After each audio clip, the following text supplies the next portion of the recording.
Hey, yo, what's up? And welcome to my corner of the internet. So before we get started, can you please like, comment, and subscribe? That'll be much appreciated. We got some goals around here and we're trying to achieve them. Please and thank you. The anime that I'm about to introduce you to came about a season ago and I've been waiting to make a video on this. I think it deserved a little bit more time than what I initially gave it, and I wanted to marinate and kind of rewatch it and appreciate the anime for what it was.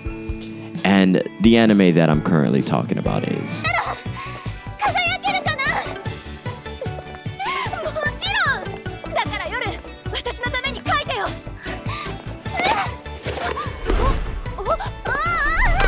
Jellyfish Can't Swim in the Night.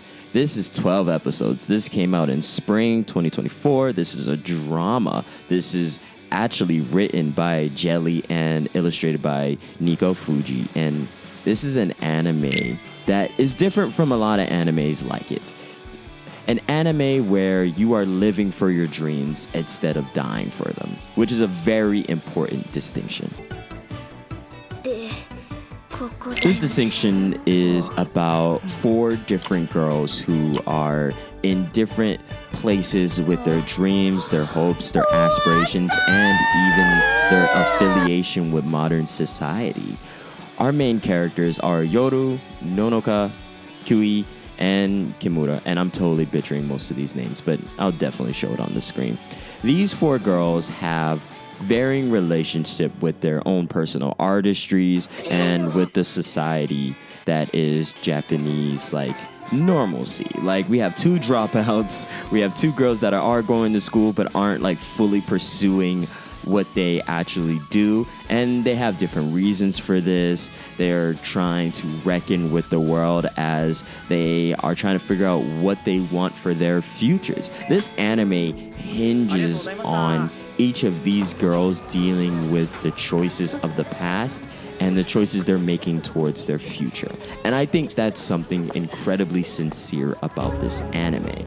This anime is about people making the choices for their futures and living with those choices, accepting that they won't necessarily be appreciated by their society at large until they're basically famous. And that's one fundamental lesson you have to accept as an artist is you may not be loved on the way up, but they'll definitely love you once you're on the path of success, and it seems as though the world at large acknowledges what you're doing and how you're doing it.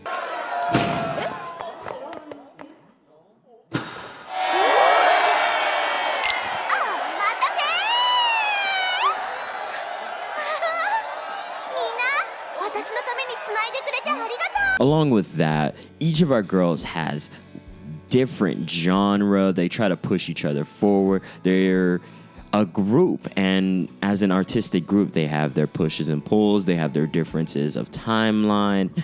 It's a lot of different things that obviously came about through, I guess, what happens when you're an artistic movement together. Like, different girls have different conflicting schedules. They have their own futures that they're worried about. Like the main girl, Yoru, the girl that we start off with, she quits being an artist and illustrator because she got made fun of for her jellyfish mural, but then finds it when Nonoka basically rediscovers her, which Nonoka is let's just be honest with you, a washed up idol who lost her standing because she punched a coworker.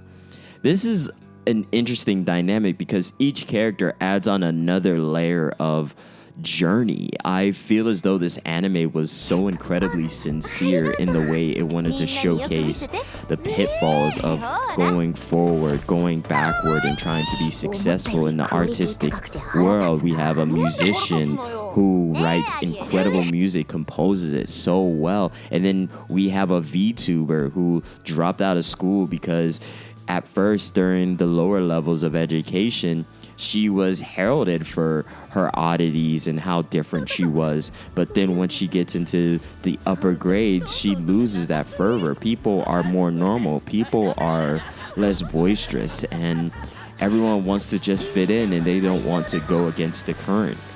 And that makes her feel ostracized and pushes her outside of it. And one reason I really liked the VTuber story was because there was a moment where she got the equivalency exam. I think that may be basically a GED in Japan. Maybe. I could be totally wrong here. And they showcased the moment where she had to go get it. She had to go back to school, obviously in the uniform with her different colored hair. She stuck out like a sore thumb. And the nervousness of that. I've personally experienced that because little known fact is I have my GED. And I had to get my GED because I literally went on an exchange program and I dropped out of high school. I was teaching English in South America up until like a couple years ago. Now I have a BFA and an associate's degree, which is kind of a crazy turnaround. But I remember getting my GED about 5-ish years ago. I remember that. Jesus, where has the time go?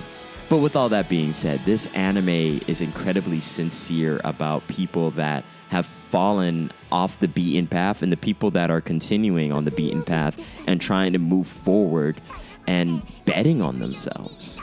This anime is sincerely about betting on yourself and living for your dream and making the decisions to move forward. And the dramas between characters, their choices, it felt like emotions and moments and the drama actually stuck with our characters. Like I said it before, but this anime is so incredibly sincere. And as an artist myself, I've been a muralist, I've been a painter, I've done so many different things from time to time. And I understand these decisions. I understand these artistic pitfalls that come with working with other people, with working with yourself, and the bubble that can keep you away from actually growing and can stop you from actually being good at what you're trying to be great at.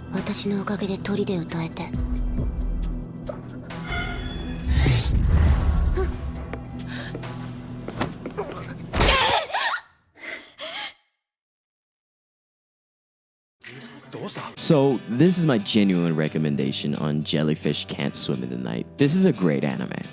I appreciate the storytelling, the drama, the characters, the realism of it all, the interpersonal relationships, the issues and struggles with society. I love so many different things about this anime, and I want to recommend it to you because it's a solid anime, and I enjoyed the ride of it. I loved how it felt so realistic and our characters felt like real people. And I've definitely known people like this. I've definitely been each of these characters at different moments in time in my own life. Like I've probably been all of these characters. And funny enough, I'm now in a different place. And this story shows you the future and even shows you the past. And it does it with different characters. It does everything so wonderfully. So if you've never seen Jellyfish Can't Swim in the Night, I definitely think you should check it out. It is a 5 out of 5 for me. And I just wanted to recommend it to you. So anyway, thank you for watching the end of the video. I appreciate you so freaking much. Please like, comment, and subscribe. That helps me out so entirely much.